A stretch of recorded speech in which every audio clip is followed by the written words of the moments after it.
υπάρχει η αδυναμία κύρια η ελληνική, η ηθική, η ψυχολογική, η ψυχική, η διανοητική και η πολιτική, να θέσει στους ευρωπαϊκούς κοσμούς και στην ευρωπαϊκή κοινωνία το ένα μόνο ζήτημα που με την παθολογία του δημιουργεί όλα αυτά τα προβλήματα.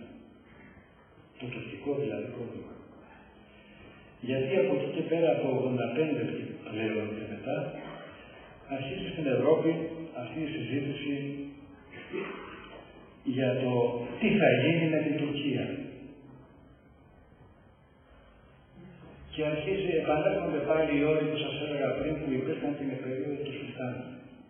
Δηλαδή, γίνονται μεταρρυθμίσεις, σε επίπεδο ρητορικό λέγονται κάποια πράγματα, αλλά όχι σε επίπεδο πράξεων, από προχθές στην τηλεόραση. Γίνονται βήματα ισοχρονισμού, όλα όμως αυτά πώς εξαργυρώνονται με τα πολλά όπλα που αγοράζουν οι Τούρκοι από τους Δυτικούς και τους Ευρωπαίους, με διάφορες εξυπηρετήσεις. Υπάρχει όμως τώρα ένα γεωπολιτικό κενό. Ότι η Τουρκία δεν τους εξυπηρετεί πλέον. Έχουν προβλήματα στη χρησιμοποίησή της, η ορφάνια που σας έλεγα. Προβλήματα με το Ισραήλ, προβλήματα με τους Άραβες και ο μικρομεσαίος ασθενής κοστίζει πολύ. Υπάρχουν αντιδράσεις στον λαό και αρχίζει αφυπνίζεται η παγκόσμια κοινή γνώμη και οι θεσμοί οι τοπικοί. Πολλά παραδείγματα θα σας πω. Είδατε ένα παράδειγμα το τελευταίο. Η αναγνώριση από τη Σουηδική Βουλή της γενοκτονίας των Αρμενίων και των Ποντίων. Αυτό εγώ το έσπηρα το 2006. Εσείς που με ξέρετε καλά, ξέρετε ότι εγώ δεν χρησιμοποιώ το εγώ. Το κάνω τώρα και σκόπιμα. Ναι, εγώ το έσπηρα. Με τα μέσα που εγώ διαθέτω και η οικογένειά μου. Κανείς άλλος. Έτσι. Όμως οι κυβερνώντες στην Ελλάδα τελικά στο ζήτημα αυτό των γενοκτονιών και των γενοκτονιών των Ποντίων και των άλλων λαών, ας το εκφράσω έτσι. Τελικά δεν εφαρμόζουν το σουηδικό μοντέλο. Η γνώμη μου δεν το εφαρμόζουν σε κανένα ζήτημα. Εφαρμόζουν το τουρκικό μοντέλο. Εφαρμόζουν το νεοοθωμανικό, ας το πούμε, μοντέλο. Είναι πιο κοντά μας αυτές τις απόψεις. Ήταν μεγάλη νίκη αυτό που έγινε στη Σουηδία και έχει να κάνει με όλες τις πολιτικές δυνάμεις της Ευρώπης, αλλά ειδικά τις δυνάμεις του σοσιαλισμού. Εγώ πήγα το 2006, θα σας το πω αυτό,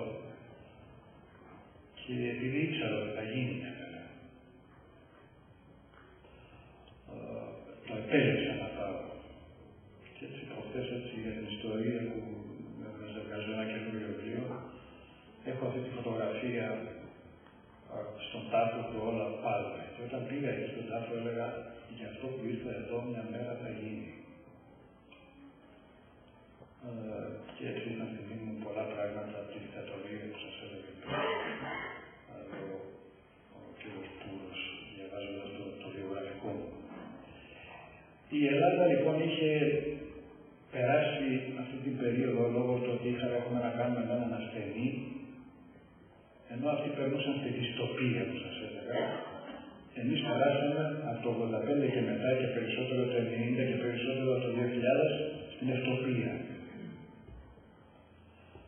Μπορούσαμε να χορεύουμε σε όλη την Ευρώπη, πολιτικά εννοώ. Εμείς όμως χορεύαμε στη Σμύρνη. Τη βάρβαρη πράξη. Βάρβαρη πράξη. Ο χορός της Σμύρνη είναι σαν να χορεύει στο άλλο. Αυτά δεν τα λέγονται λαοί με υψηλό επίπεδο αυτοεκτίμησης. Αυτό έχω να πω. Τι έπρεπε να κάνει η Ελλάδα, αυτό που πρότεινα τότε. Όσοι είστε σαν ακόμα ξέρετε, το καλό είναι που εγώ ότι λέω, το γράφω κιόλας. Είπα λοιπόν ότι η Ελλάδα πρέπει να αναδειχθεί σε ειδική δύναμη και να εφαρμόσει μια Ostpolitik, δηλαδή ανατολική πολιτική. Τα ανατολικά μας με την Άγκυρα. Κανείς δεν είπε ότι δεν πρέπει να μιλάνε μαζί τους. Σαφώς μιλάνε και τα κράτη. Αλλά όμως κανείς ποτέ δεν το έκανε στην παγκόσμια ιστορία να πηγαίνει να προσκυνάει το σύμβολο μιας ιδεολογίας του θανάτου που είναι ο Κεμάλη. Και το έκανε ο Υιός Παπανδρέου και μετά το έκανε ο Καραμαλής με την Τώρα. Τους έλεγαν από ό,τι έμαθα, μα το έκανε ο προηγούμενος. Κάντε το κι εσείς. Είναι μαύρες σελίδες που θα γραφτούν σαν μια σελίδες αναξιοπρέπειας του λεγόμενου πολιτικού κόσμου της χώρας. Τι έπρεπε να κάνει η Ελλάδα και τι πρέπει να κάνει. Η Ελλάδα έπρεπε από τότε να αρχίσει να συνομιλεί και να είναι ο αντιπρόσωπος αυτών των λαών που άρχισαν να βγαίνουν από τους τάφους. Γιατί βέβαια αυτό πρόκειται.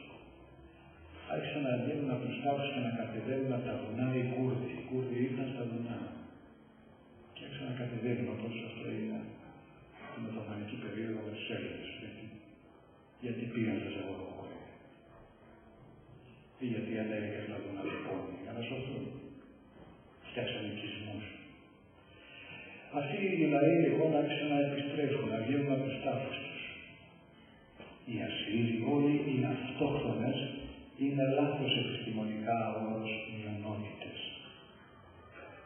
Είναι οι αυτόχθονες λαοί της Μικράς Ασίας. Η Ελλάδα λοιπόν άρχισε έπρεπε να συνομιλεί με αυτήν την νέα κοινωνία πολιτών, έτσι ονομάζεται, η οποία άρχισε να αναδεικνύεται εκεί και την αποτελούσαν. Οι αυτόχθονες λαοί, οι γυναίκες αδερφές, μάνες, σύζυγοι των αγωνωμένων, Τούρκων επίσης, Κούρδων και όλων των άλλων, μεγάλο κίνημα. Γιντανούν είναι στα κουρδικά και Καϊπλάρ είναι στα τουρκικά το οι αγνοούμενοι, όπως λέγαμε στη Λατινική Αμερική, δεσαπαρεσίως. Υπήρχε ένα μεγάλο κίνημα και στην Κωνσταντινούπολη και την Άγκυρα, όπως αυτό της Λατινικής Αμερικής. Το είδατε ποτέ στην τηλεόραση εσείς? Εδώ. Γιατί δεν το είδατε? Εκεί λοιπόν υπάρχει μια δημοκρατική μερίδα της τουρκικής κοινωνίας. Η Ελλάδα έπρεπε να συνομιλεί με αυτούς. Δυστυχώς η Ελλάδα λόγω του ΝΑΤΟ, της Αμερικής και της ανεπάρκειας των Ευρώπων σχέσεων με τους ξένους, στον χώρο που ήμουν εγώ παλιά, συνομιλούσε με τους Κεμαλικούς. Επί 10 χρόνια μιλούσαν με ό,τι χειρότερο είχε η Τουρκία, αυτό που τώρα καταραίει. Για να πούμε τα πράγματα με το όνομά τους, τις σοκάροντας κιόλας. Επί 10 χρόνια ονόμαζαν ελληνοτουρκική φιλία της συνομιλίας με την Εργενεκόν, αυτούς που τώρα τους βάζουν στη φυλακή. Αυτή είναι η αλήθεια. Όταν η Ελλάδα είχε πολλούς άλλους ρόλους, αξιοπρεπείς και ηθικά υψηλούς, δεν το έκανε αυτό και αντί να αναδειχθεί σε ηθική δύναμη η χώρα ανερώθηκε. Ποτέ δεν αναγνώθηκε τόσο πολύ η εικόνα του Έλληνα. Με αυτά που γίνανε, τα οποία τα ξέρετε και δεν θέλω να αναφερθώ σε αυτά.